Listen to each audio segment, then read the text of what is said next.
All right, hello everyone. Getting things going here. We've had some technical difficulties, but we are now ready to go, I think. And so I'm making sure that my camera is set up and ready to show my face, which is not always a great thing.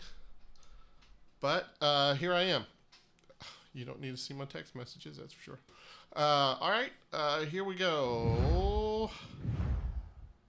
Cool. Now here we are. We're ready to go. Sorry for the little bit of delay. We've had some issues getting the stream actually streaming to YouTube. So I've got so many different windows open, trying to figure out how to get this thing started, and then finally it just decided to work. So been having some difficulties with my internet. I have gigabit internet here in Seattle, but tomorrow Google is supposed to show up and give me my second fiber line, and hopefully that one will go a little bit better. I've noticed a drop off of quality from the one that I've had for the last several years, and I think they've just kind of oversold their bandwidth. And so WebPass is here, Google Fiber, and they're supposed to be installing that tomorrow afternoon, and that hopefully will take care of some of my my streaming issues. But now we're up and running, and we have several people on the thing today. So if you are live and you've got access to the YouTube chat, why don't you go ahead and put a message in there. Let me know where you're from. Let me know if you're B2B, B2C, kind of what your company is. Today's going to be a little bit different than the last couple. The last couple I've kind of lectured for an hour, and today I do have some good information. We're talking about paid ads. We're talking about the offer that you actually used in that advertisement, but we're also going to be talking about the most important metric, which is driving revenue. So if you're on YouTube, go ahead and send me a chat. Let me know who you are, what your business is, so we can kind of tailor this discussion for kind of your industry maybe. I'm going to actually do something that's a little bit scary today, but we're going to jump onto Google and actually do a search today to kind of prove a couple points that I'm trying to make.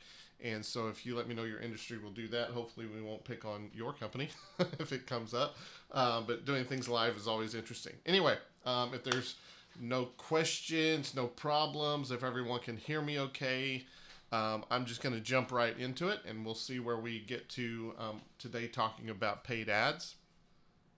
Going to jump over here now to the side-by-side, and I'm going to have to move myself so that my camera angle works. So talking about paid ads, a lot of people run them. A lot of people actually kind of count on them to drive ROI for their business and actually sell their products and things like that. But a lot of people also have problems with them. I am just having all kinds of technical issues today, and I'm going to try to get better at this. So a lot of people do paid ads, but they're not super successful with it. It's pretty interesting. Like if you talk to even very, very large companies, there's one that I actually have in mind that I could talk about, but I don't want to like bring up an exact brand name. But they're a large company. Matter of fact, they're global, I think. If not, they're definitely national, all across the United States. And they rely on paid ads to actually drive most of their business. or at least they thought they did. And when an audit was done on how well that their ads were doing and how impactful they were to driving an ROI, what they actually found is that they were losing thousands and thousands and thousands of dollars every month. Not because they shouldn't be advertising, but because the ads that they were running, the offers that they were giving, they just were not contributing to revenue. They thought that they were, but when you actually audit it and see, okay, here's all the leads that came through my paid ads, here's all the leads from that group that became paying customers, this is the amount of revenue that they generated, this was our cost per customer acquisition. And then suddenly it's like, wow, we are overpaying so much. And so they didn't reduce their ad spend, but what they did is they went back and they just kind of completely overhauled their ads, their offers. They overhauled how they nurtured those leads that came through. Because at the end of the day, you have to drive the metrics that matter. You don't drive the metrics that make you feel good. And so we're going to jump into this today, but that's a main point that I want to make really quickly, is that if you're doing paid ads and you're measuring your success with those paid ads through vanity metrics, then you might want to stop and reassess how you're doing your paid advertising. We've been talking about content marketing a lot, but if your paid ads are kind of measured by metrics that don't matter, then you can easily be losing money. Matter of fact, you probably are losing money on your ads. And so after the end of this, I think that you're going to want to, if you're relying on vanity metrics, I'll tell you what vanity metrics I'm talking about in a moment. But if you're relying on vanity metrics to drive to decide whether or not your paid ads are actually making money or not, then you're kind of setting yourself up for failure, and there's a better way to do that. So what I mean by vanity metrics, just think about it for a second. So there's been some pretty large, pretty famous agencies. There's been some marketers. Matter of fact, well, I'll just tell the story. I won't pick on any agencies, but I'll tell the story. I was hired at a startup once, and I came in, and they were having a lot of trouble generating customers. As a matter of fact, they were having a lot of trouble just generating leads, free trial signups, things like that.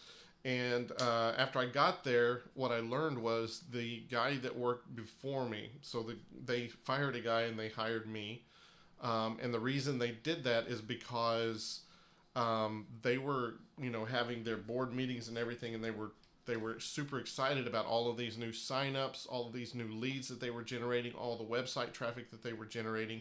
They were all super pumped about that. And come to find out, the marketer that I replaced was using a thing called Mechanical Turk. And it was a thing where you go in and you basically just farm out jobs, kind of like mass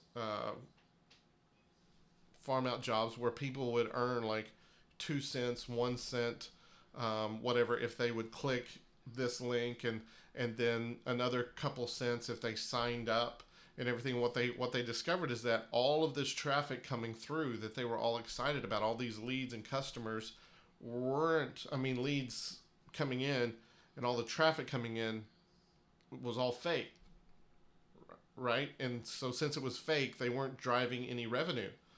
And you got to ask yourself, what does that mean for my metrics if they can be faked? And that's kind of where we get to when it comes to what you measure and how you measure success. You have to make sure that you're not measuring things that don't matter. And I'm going to make a pretty strong statement here, but it's a statement that I've actually come to believe over the last several months. Traffic, website traffic, is a vanity metric. Why is it a vanity metric? Because it can be faked.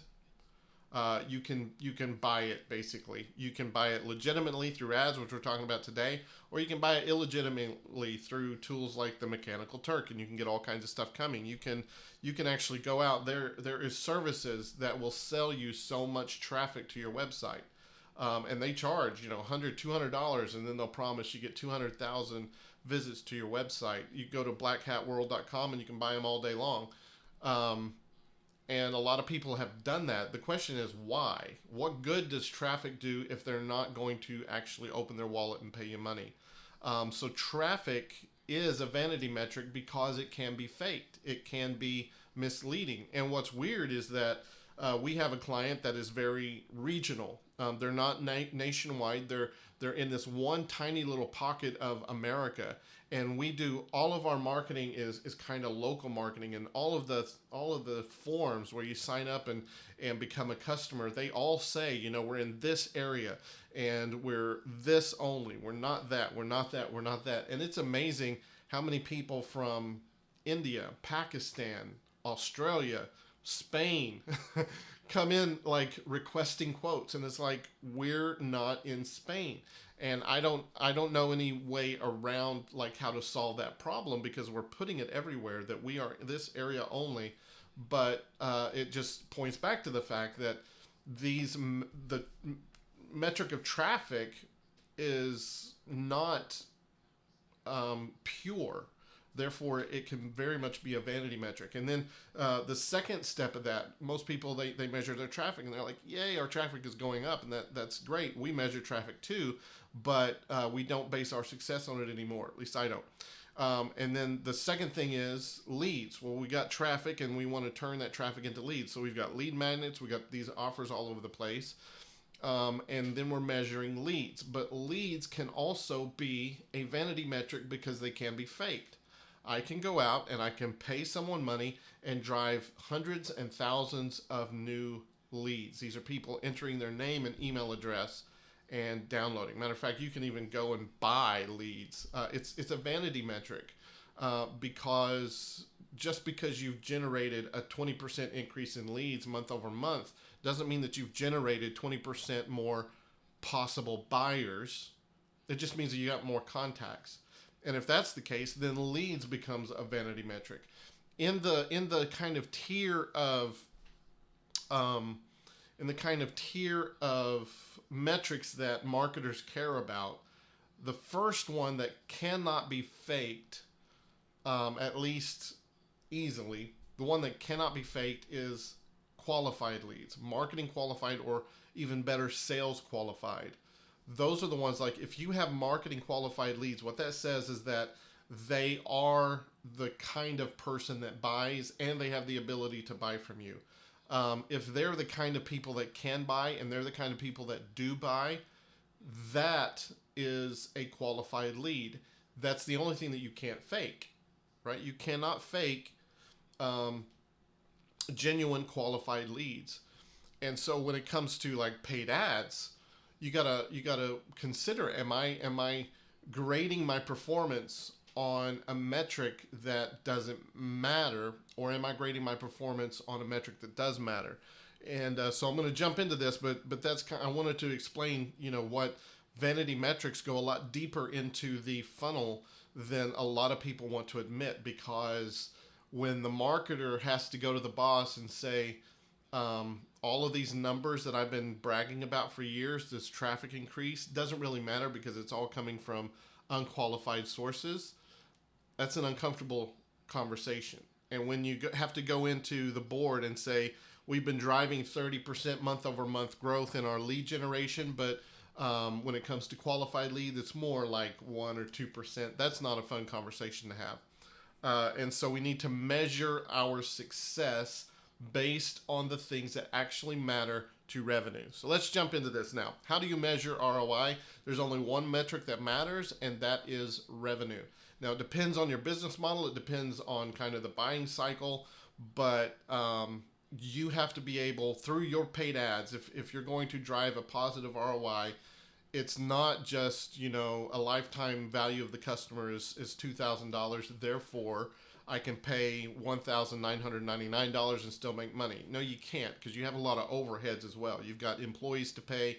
You've got, bills. You've got the internet. You've got your website. You have all of these expenses and the cost per ad all piled into one. So what you need to do is really determine what is the breaking point? What is the minimum criteria for when our cost per customer acquisition?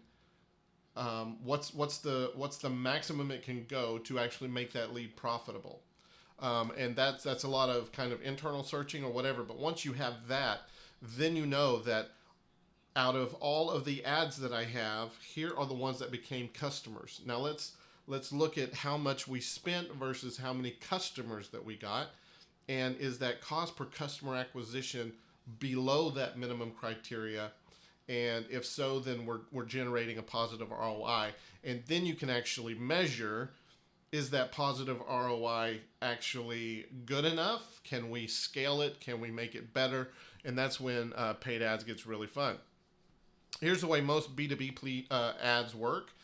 They have an ad, then they send that ad to an offer, and then they add that contact into their contact database, and they begin to nurture. For most paid ads, this is just how it works, right?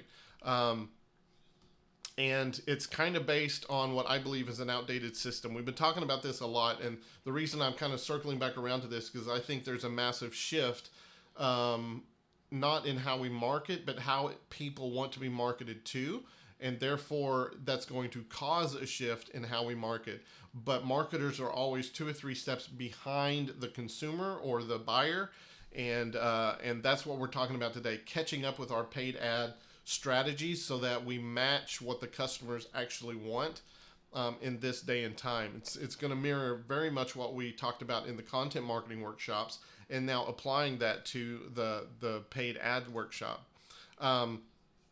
So where are the ads? The ads that most people do, they're trying to drive top of the funnel leads for the most part. And so you'll find ads all around the awareness and attraction stages of people's long drawn out funnels. The old buyer journey from inbound, where you have awareness, and then you have a consideration, and then you have decision. You have all of these different stages. You have to attract them, then you have to convert them, then you have to close them, then you have to delight them. And you have others that are drawing out the buyer journey even more and saying there's so many steps here. But when they're doing their paid ads, a lot of times, especially in B2B, now in B2C sometimes it's different because they're driving things to these products. But in B2B, most of the time the ad is around the very top of the funnel, or worse, they're just ads. And we're gonna look at that in a second, but I wanted to kind of set the context here. We're about to go to Google and look at things in the real world, and this is gonna be kind of fun. But for the most part, most of the ad budget is spent on this top of the funnel stuff. Now that could be good if you're making a good enough offer, which we'll talk about in a second. So I'm not saying that you shouldn't advertise top of the funnel advertisements. But what I want to talk about is, some people actually put a little bit of ad budget to remarketing, which is a little bit lower in the funnel. That's fine. But even a lot of remarketers are just pushing them to the top of the funnel. So most of the ads are around the top of the funnel. And what's happening is that we're making the same, I won't call it a mistake. I'm not going to say it's a mistake, but we're doing things the way they used to work when the market is shifting, and we're using our paid ad budget to put people into this funnel and then nurturing them based on the slowest mover to hopefully a customer acquisition. And what I mean by that is you have some people that are buy ready. They're motivated. You have some people that are almost motivated to buy ready. They just need a little bit more clarity in what they're getting. But there's some people that are very motivated to buy. And then there's some people that are just discovering kind of what the problem is.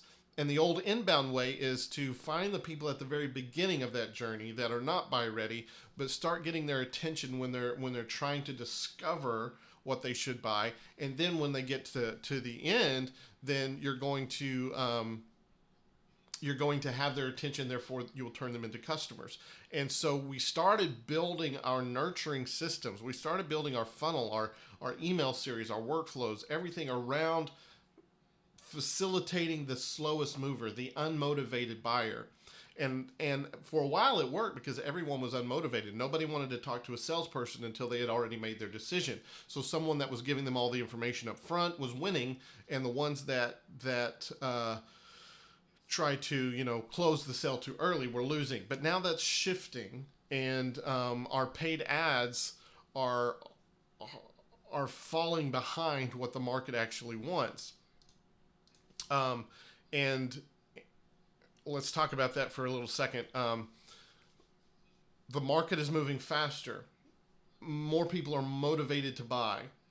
And if we're going to run paid ads, we need to understand that we're not just trying to provide information, that we're actually trying to solve an underlying problem, that the desire, the intent of the person that's clicking on the ad is not just to get some information from you.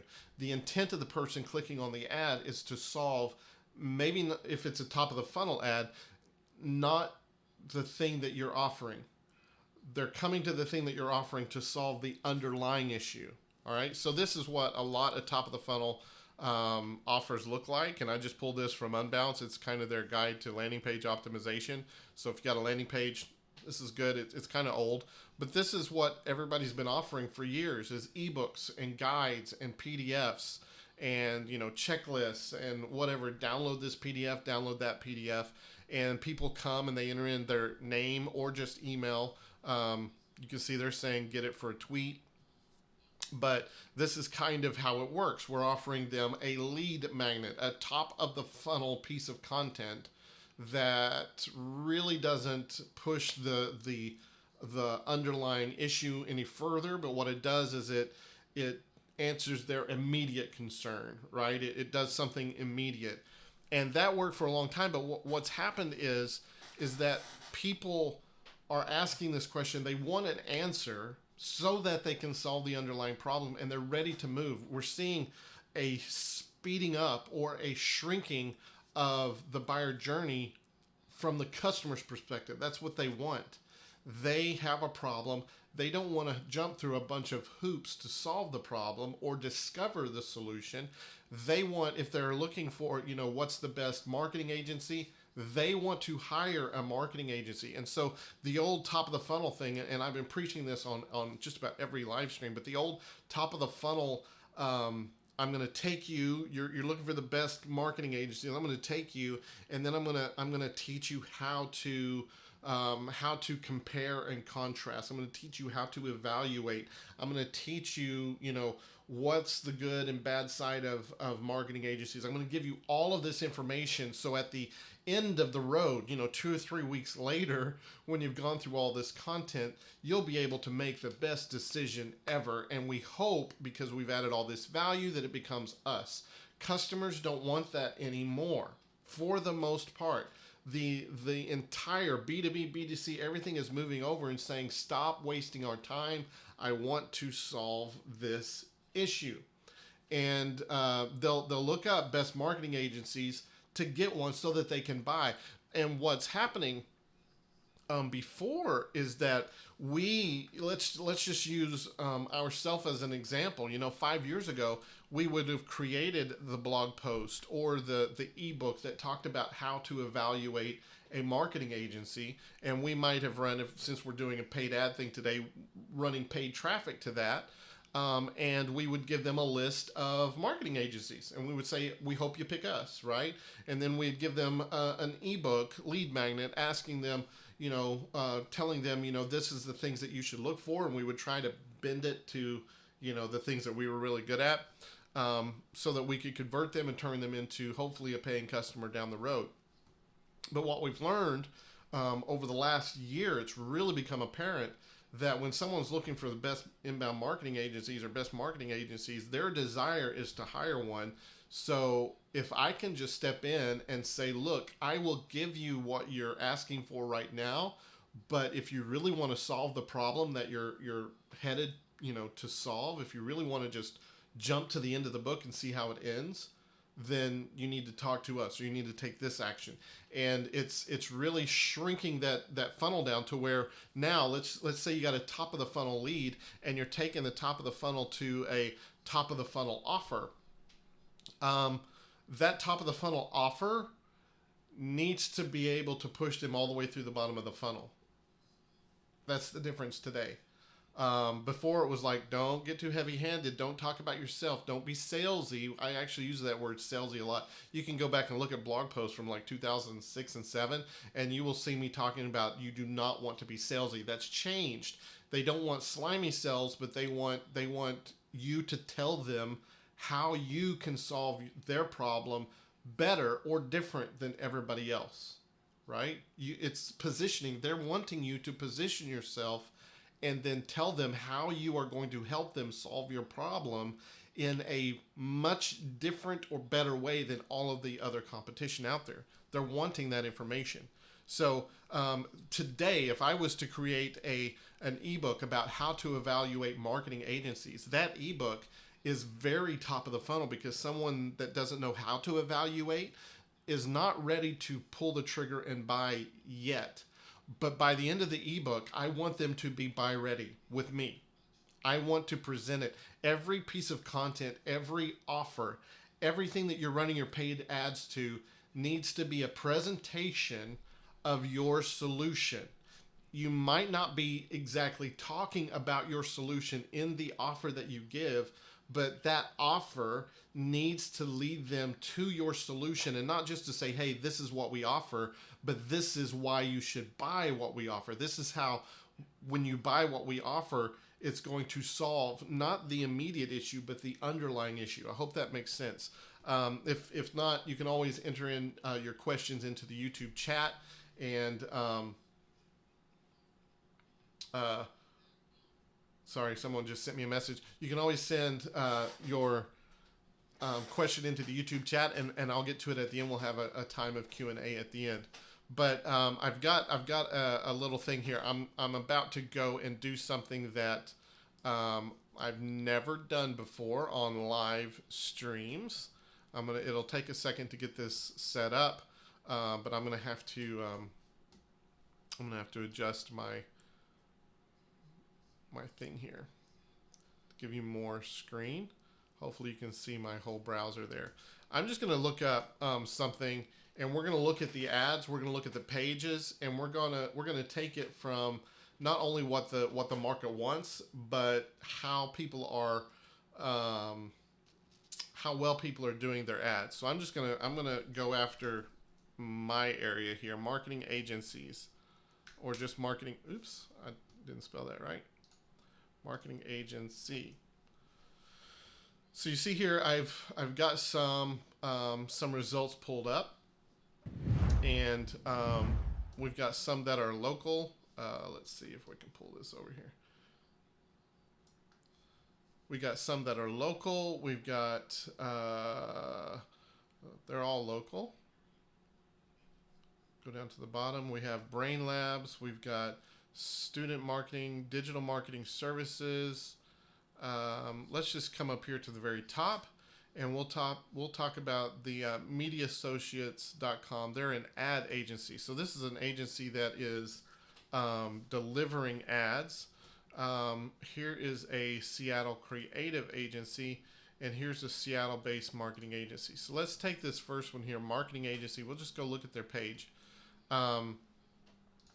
So automatically, what we're seeing here is their homepage. So they're running ads to their homepage, which is never really desirable. If you're running ads to your homepage, let me fix this up here.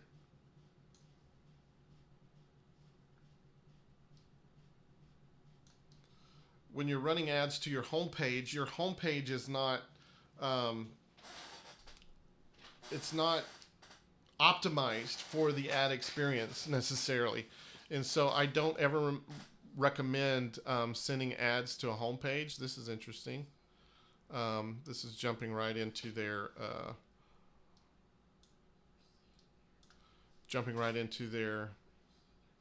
case studies. Belief agency. If you're not selling the truth, what are you selling? A belief agency. We build brands with conviction on the foundation of truth. No hype, no lies. This is actually really good for a just a kind of a deal. Sell the truth. The truth is enough. You're a storyteller. They do for Dunn Lumber, which is a local lumber company. Um, I actually like that because this is positioning them, and it's also positioning them against possible competitors that are just talking about building ads and things. I actually like that one. This is the other insights, creativity, humanity. Insights, creativity, humanity. I don't get it. About us, what we do, our people. The reason I don't like this one, again, it's not going straight to the homepage. It's going to the agency, which I did search for agencies, but it's all about them. It's not about what they'll solve. So let's go back and do something else here. Let's look up best inbound marketing agencies. Here's an ad. Inbound marketing agency, drive quality. That's fullfunnel.co. Here's one from Belief Agency again. Here's one here.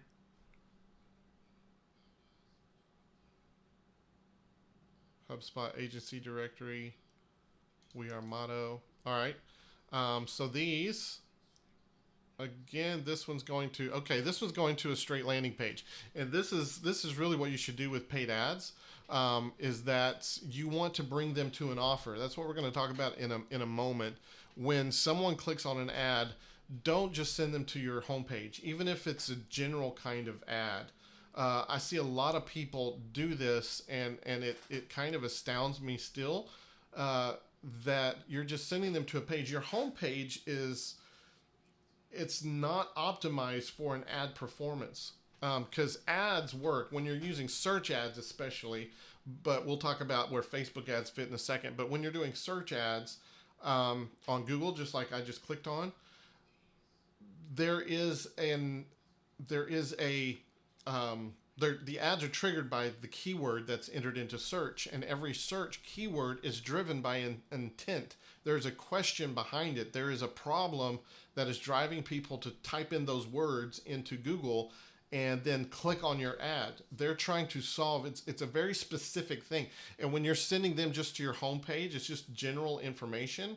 It's not germane to exactly what they're looking for, then your conversion rates are going to tank. It's really easy just to send things, building brand awareness. But if you're just building brand awareness, again, you're probably not measuring your success based on revenue. You're probably measuring your success based on the amount of clicks, how many, what your cost per click was, rather than cost per customer acquisition, which you shouldn't measure that. In my opinion, you should measure, how is this affecting the bottom line? How much revenue am I generating here? So I actually like this. They're bringing them to a landing page. They're talking about, these are the things that they do. You can build a profitable inbound lead generation program, and they're asking you to request a consultation. Again, requesting a consultation, that's kind of the end goal. But I wouldn't say that they're making it very compelling, right? Why should I request a consultation from you? And this is really where it separates the men from the boys, in my opinion, is that a lot of our marketing, I'm gonna lump myself into this. A lot of our marketing that we do is Me Too stuff, and it doesn't work. With paid ads, it might work because you're buying it, but your cost per customer acquisition is going to go up when all you're doing is Me Too marketing. So they're saying, we do content and SEO, we do pay-per-click, we do social media, we do branding and design, we do email marketing, we do reporting and analytics, we offer inbound marketing solutions. I like the fact that they're doing the landing page style. They're putting some social proof here, but all of their competitors can say the exact same thing, right? They're not positioning themselves, and without positioning, you lose. And so what are they saying on this page that makes them different? On your paid ads, when someone comes to your website and they've probably, just like I did, opened a bunch of different results in tabs. Every single one that we go to, let's see, inbound marketing agency here. They're creative, they're smart, they're a HubSpot partner. They have the whole funnel thing, which I think is getting a little bit more outdated. Their strategic marketing tactics. So they do buyer persona creation, content mapping, content marketing, website conversion path. They make content, obviously. They do SEO. They're doing all the things that everybody else does. Let's go to the next one. We're Motto, select the work. They're showcasing their stuff here and clients, their expertise. This one's a little bit better because they're saying, okay, we're an expert in food and beverage. That's a really good example. If someone is in food and beverage, they come here and they get, oh, this is what you do, but you probably do it for a bunch of different industries. Oh, here's what you do. You do content and all of this, and while this page looks beautiful, you do it for a bunch of different industries. You come here, you do it for food and beverage. You're different than the others. You actually specialize. You do it for beauty. You do it for retail. Now, they might be naming a little bit too many here, saying that we're an expert in every industry. But, when it comes to music and entertainment, nobody else has said we do inbound marketing for music and entertainment. Therefore, they have positioned themselves against everyone, saying we are the ones that you need if you're in this space or this space or this space or this space. And it comes back to it. Don't just make an offer, but make an offer that sets you apart, makes you different. What I don't like about this is that it's just a page. So they're running paid ads to this page, and they're hoping at the end that they'll get this ebook or whatever, but it's not a good conversion page. So they're building brand awareness. And again, if you're building brand awareness, how are you measuring that? Is it by the amount of traffic that you get, or is it by the amount of customers that you generate? And I think that this style of advertising is fine if you're Doritos or Subway or Pizza Hut. But when you're a B2B business that needs to drive revenue, this kind of advertising it misses the point. You might be driving awareness, but awareness needs to move to customer acquisition. Let's jump back now to my thing here. Get this put back to where it goes. So let's talk about what makes the ads great. Number one, they need to set you apart. They need to talk about why you're different and not necessarily just what you offer. But there has to be congruency. So when you're building your ads, and this is another thing, you kind of experience it a little bit there, where I'm looking for inbound marketing agencies and I click on one and they're like, emotion, emotion, emotion, and they're not really going towards the thing that I searched. Because for every search ad that you launch, there is a search term behind that. That search term is connected to a question. That question is connected to an underlying problem, and they're looking for the solution of that problem. And so the message of the ad needs to connect to that. But then when you come here, you can't just send them to your home page, and you can't have a bunch of different ads all coming to one page. You really need the page to be congruent with the ad. And the ad needs to speak not just to the immediate problem, but to the underlying problem below it. And then the message on the page needs to really hook and offer something that connects not just with the immediate thing that they're searching for, but for the underlying problem. Go a level deeper. And that's how you get congruency. And congruency increases the conversion rates. It decreases the cost per acquisition. And if you're targeting right, it's decreasing the cost per customer acquisition. And here's really where we begin to separate ourselves from the pack. Marketing is not just information. That's old marketing. That's 2008, 2009, 2010. Marketing is not information anymore. Everybody has way too much information. And the reason it's not about information anymore is because everyone is offering information. We go back to the ads that we just looked at. Everyone is saying the same thing except for that one company, which is doing a big enough job. but you have people saying, well, we offer content marketing, and then this person says we offer content marketing, and this person says we offer content marketing. You go back to this person, they're saying content marketing works because X, Y, and Z. This person over here say content marketing works because X, Y, and Z. This person over here, this person's saying this is how you do SEO. Everybody's saying the same thing, and so information ceases to be an asset. Marketing now is about changing beliefs with the intent of making a sale. That's what marketing is. That's the thing that your ads, your offers, and your nurturing should be trying to do, to change their beliefs with the intent of making a sale. And it's not just saying, here's a person that wants a Cadillac, but I am going to change their belief and make them buy my Ford. It's not about that. It's about understanding that what you offer, your solution, solves this problem, and it solves this problem better than this and this and this alternative, and therefore it's for my customer's own good that I'm trying to get them to understand they don't need this and they don't need that and they don't need that. What they need is this, which I am offering. And it's about changing beliefs. What I mean by changing beliefs is if someone is looking for, let's just say they search for the best inbound marketing agencies. The underlying issue is they want to hire an agency to solve some problem. Maybe it's just to outsource their content. Maybe it's to actually come up with a strategy to help them grow their business. Whatever it is, that underlying problem is why they're searching for that. And so what they think that they need at this point is a marketing agency that's good.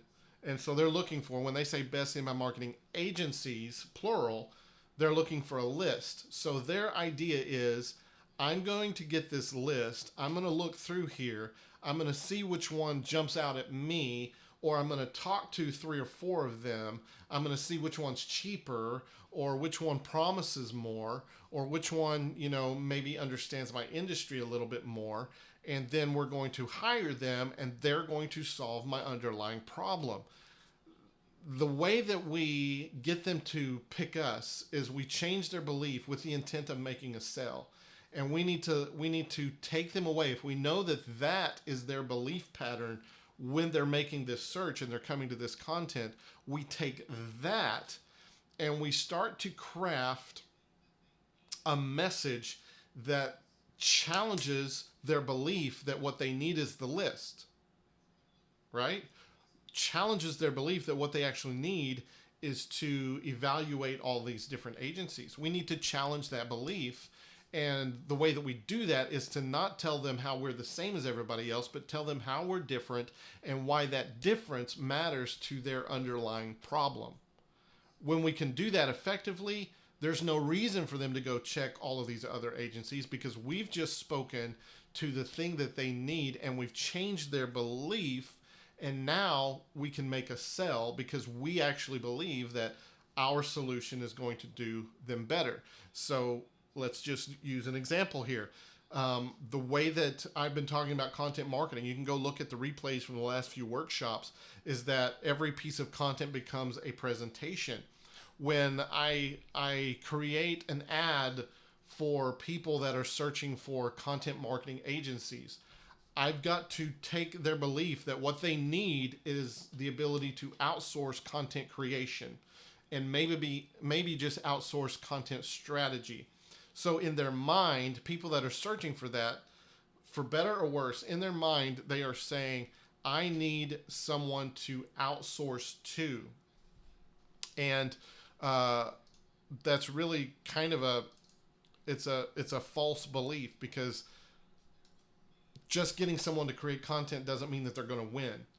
And so how do I challenge their beliefs? Well, I've got to somehow hook their attention and get them to understand that it's not about outsourcing content, because everyone is creating content. Therefore, if all you're doing is creating content, you're not differentiating yourself. Therefore, it doesn't help you. It might keep you from losing, but it won't help you win. So I've got to challenge that, and I've got to tell them content marketing has changed and all of my competitors don't understand it yet. I've got to tell them that when they talk to the competitors, what they're going to tell them is that you need a lot of top of the funnel content and lead magnets to get them in and nurture them. I'm going to tell them this is the status quo. This is what you talk to. Every one of these are going to say the same thing. But we're different because we don't believe that. We believe that every piece of content is a presentation. Every piece of content, when you get someone onto your website, that's an opportunity to make a sell if you can challenge their beliefs, if you can do all of these things that my competitors are not doing. If I can change that belief and get them to buy into my difference, then they'll only buy from me because I'm different, right? I don't have any competitors now. My offer is unique. They can't go to the next inbound marketing agency and get the same thing that I'm offering because the other inbound agency doesn't offer it. Therefore, I'm not in a red ocean anymore. I'm in a blue ocean. I'm out here by myself. No one is competing with me because my offer is different because I've changed their belief. And where everybody else is trying to appeal to that belief, I'm changing it. And that's the shift going on now. You can't just inform people. You need to pitch very effectively how you're different. Position yourself outside of the competition and make an offer that solves their problem in a much better way. People don't want to run around anymore. They don't. Your paid ads that go to top of the funnel and just give them information. What's going to happen? They're searching for a question and you're creating top of the funnel content. This is exactly what's happening today. You answer their question, they still have the problem.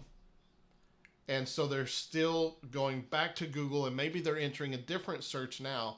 Maybe, down deeper in the funnel. Maybe it's a middle of the funnel search, but they're still searching. You've just basically helped them on to the next step. But the next step might lead to a different agency. Or the next step, if you're not offering that, they'll go back to Google and search for the next step. The point is that people are much more motivated now. They don't want to run around. They want to solve the problem and move on, especially in B2B. I don't want to spend 3-4 days trying to figure out, are you actually a good fit for me, or are all your competitors a good fit? Because you're saying the same thing your competitors are saying. And so now I'm like, well, my goodness, it becomes a price thing. They charge this and they're a little bit more expensive. These people are a little bit cheaper. But, when I was on the phone with them, I like them a little bit more. But maybe the fact that I like them isn't important. Maybe these guys do just as good at work. And so it's this whole competition where it's kind of either a race to lowest price or a charisma battle where whoever is the most likable on the phone wins, and nobody wants to get into a price war. What customers actually want is they want to solve their underlying problem as fast as possible in the best way as possible. So when someone's searching for best inbound marketing agencies, their underlying problem is not just to be informed of which agencies are out there. Their underlying problem is they need to hire someone, and they have a belief as to why they want to hire someone. I need to identify the belief that is pushing them down the wrong road, in my strategic opinion, challenge that belief and change it with the intent of making a sell because I know that I can help them. Information does not solve problems. So if your advertising strategies are all about driving and giving information, doesn't solve a problem. Don't be afraid to sell your solution. When they're searching, what do I want? They're searching for at least wherever they're at in their journey, they're searching for that. But the underlying issue is the main thing. That's what they really want. They don't want exactly what they're searching for. Sometimes they think what they're searching for is going to lead them to what they want. But we need to gear our ads not only using their search terms, but talking about the underlying problem that we're going to solve. And then once we get their attention, we might not have their attention again without paying for it through remarketing or whatever. So we need to sell the solution. Don't be afraid to sell your solution if it's a benefit to the customer. And then when it's what they get, you need to actually deliver on what all of your marketing actually said. How do you measure ROI? You need to understand. Now, it goes back to this, talked about this at the very beginning, but you need to do the math to determine what your minimum bar is for cost per customer acquisition. Is it $3 per customer? It might be if your products sell very inexpensively. Maybe it's $200 per customer if you've got an expensive product. Maybe it's $1,000 per customer. But it goes beyond just saying, okay, lifetime value is $1,000, so we can spend $999 and still make money. It goes deeper than that because you have other expenses, other overheads. So you need to come up with, this is the minimum bar that we want to pay to acquire a customer. And then you need to build your ads and make the pitches, because that's what your customer actually wants. And first thing that you measure is, are your ads actually generating paying customers? Not leads, not leads. Leads are fakeable. Leads are they're not worth anything. Paying customers are what's worth something. A lead, no matter how qualified, if they're not going to buy from you, they're not worth being on your list. So if your ad, or at least paying for them to be on your list, if your ads are generating paying customers, measure that first. Then the second one is measuring the cost per acquisition. The cost to acquire a customer. Maybe you measure CAC instead of CPA. But is it low enough? Is it under that minimum threshold, right? And if it is under that minimum threshold, then you're turning a positive ROI, because you know that your ads are actually generating customers. Here's where it gets a little bit dicey, and then I'm going to turn it over to questions. If you have any questions, go ahead and enter them into the YouTube channel. And if not, then if you don't have any questions, then this might get a little bit easier. I'm trying to move these things around here. Where it gets a little dicey. So trying to figure out the best way to word this. The one that wins is the one that can spend the most to acquire a customer. It's a spending war is really what it is. And the company that has the bigger margins, if your margins are like this and your competitors' margins are like this, then they can outspend you acquiring customers. You might only be able to profitably acquire a customer at $3 a customer, where if your competitor has larger margins, they may be able to profitably acquire a customer and pay $6. If that's the case, they will beat you every single time. It's just how it is, because they can spend more, they can outspend you. Your ads are going to go below theirs every time because they're outbidding you. But if you can increase your margins and pay more than your competitor pays to acquire a customer, then the reverse is true. You win, and you always throw them to the side, right? So when you're doing your ads, that's where you can kind of win that battle, is turning your ads, making them so effective at driving customers that you pull down your cost per customer acquisition. Because before, you're running ads to your homepage and you were spending $1,000 and you were getting in so many leads, and then out of those leads, so many paying customers. Now, if you're focused on driving paying customers and you're making better offers that are actually addressing the underlying problem and making pitches that are valuable and worthwhile, and positioning yourself, if you're actually doing that in your ads, then your ads will perform better. Your cost per customer acquisition should come down. If it comes down, that gives you more margin.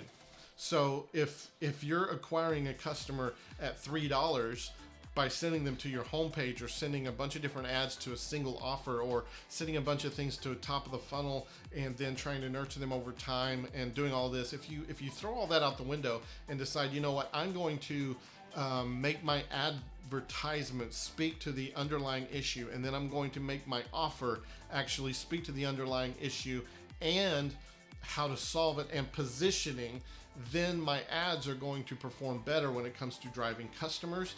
Therefore, it's going to lower how much I have to pay to acquire customers. And so for my $100 of spend, instead of getting 5 customers, now I'm getting 10.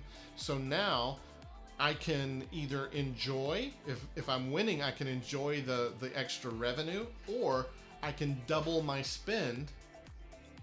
I can pay more for every ad. I can pay for twice as many ads and pull my competitor down and lift myself up simply by the margin that I'm generating. So paid ads are not just brand awareness. If you're running paid ads for brand awareness, if you're running them to generic pages, if you're running them to your homepage, you're missing out on the opportunity to actually dominate your competition by lowering how much it costs to acquire a customer. And if you can do that, you can win. So now I'm going to turn this then to Q&A. I know that it's supposed to end in 45 minutes, but I chase rabbits. I admit it. But I'll open it up for questions now. If anybody has any questions, you can type them into the YouTube chat room. If not, we'll end today's live stream. Thank you for tuning in. To everyone that has been here. If you have any questions, just let me know. If you have any issues, or maybe you disagree with me, you can type that into, and I'll give you a couple minutes to do that, and then I will end this stream. If you have also any questions, you can email me at ryan@lean-labs.com. Next week, we're going to have our final live stream of this series, and we're going to tie it all together. So all of the keyword research things that we talked about before, the content marketing thing that we talked about before, we're going to talk about how to actually do what we're talking about and make every piece of content a presentation. We're going to do that in our next live stream next Wednesday. Not getting any questions yet, but I do know that my YouTube is on a delay, so I have to give it a little while. 2 or 3 times in these live streams, I've just about stopped streaming and suddenly a bunch of questions appeared. So that's why I'm rambling right now. But yeah, next week we're going to talk about how to actually implement the every piece of content as a presentation.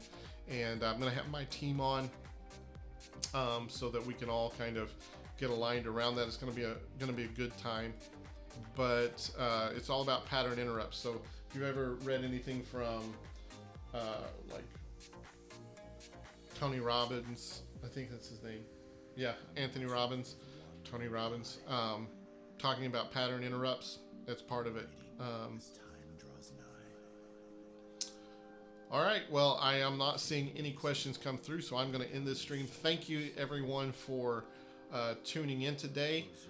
If you want someone to help you with your strategy, maybe you're not getting a big enough ROI, not driving enough customers, you can always go to leanlabs.com/schedule and schedule a meeting with either me or Kevin Barber, and we'd be glad to talk to you about how you can grow your company. And we don't deal with vanity metrics anymore. It's all about driving revenue so that you can increase your margins, so that you can dominate your competition. And we love to talk to you about your business. If that's what you are dealing with now and you'd like some help, insight with that, you schedule a talk with us. It will be a sales pitch, but it'll be a sales pitch wrapped around a lot of value for your brand. So we always like to take a look at what you're doing, take a look at what your needs are, and then kind of give advice around that. And then if we're a good fit, we're not a good fit for everybody, and we don't offer our services to everyone, but if we're a good fit and we think that we can bring a win, we'll always kind of present that opportunity to you. But most of all, we just like to help people. So if you want to schedule a call with us, you can go to lean-labs.com/schedule, or just go to lean-labs.com and go down to the bottom. You'll see the link there to actually schedule a meeting with us, and we'd love to talk to you. But thanks for tuning in to our live show today, and we will see you next week when we're talking about turning every piece of content into a sales presentation, and look forward to seeing you there.